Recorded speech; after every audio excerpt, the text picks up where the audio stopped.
Good evening. Thank you so much for joining us. Developing at 5, Middletown becomes a hub for an international drug cartel. Federal agents say this man, Dante Holbrook, was the ringleader. Among the drugs involved, one that has taken so many lives here, fentanyl. That's right. Investigators tell us that the cartel was funneling cash and drugs between Middletown and Sinaloa, Mexico. Even making this disturbing, a local peace officer is among those charged. 9 on your sides. Tom McKee just spoke with investigators. He joins us with more on this. Tom.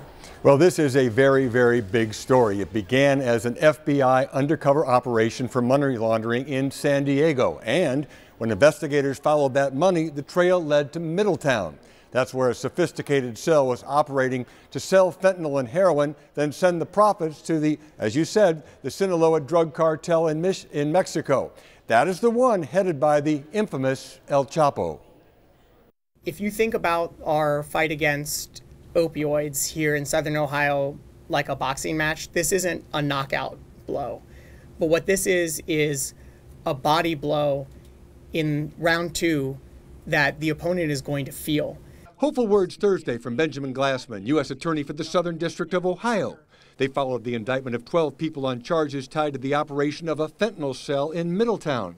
Investigators say this man, Dante Holbrook, was the cell's alleged mastermind, operating out of what the indictment calls a stash house at this apartment building on Aaron Drive in Middletown. It was occupied by Frank Frazier Jr., who was also charged in the case. This particular indictment and the dismantling of that Holbrook organization has had a very direct and noticeable impact on heroin and fentanyl trafficking in Middletown. Once the drugs were sold, prosecutors say money collected was sent in bulk to San Diego and then on into Mexico. It's alleged much of that work originated at this house on Tivoli Lane in Springdale, which is occupied by Raul Trio. Probably in the neighborhood of $1 million or so laundered, and I believe in the San Diego case, the total amount of money laundered throughout the United States is probably on the neighborhood of $10 million.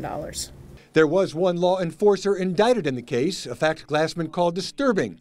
Christopher Watkins was a reserve auxiliary police officer for the 7 Mile Department in Butler County.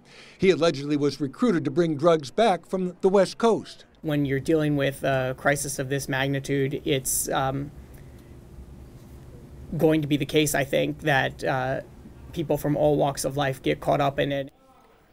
Now, what do Middletown police think about shutting down a major fentanyl operation in their community? Comments from Police Chief Rodney Mutterspaw are coming up on 9 on your side at 6. They're brand new, Kristen.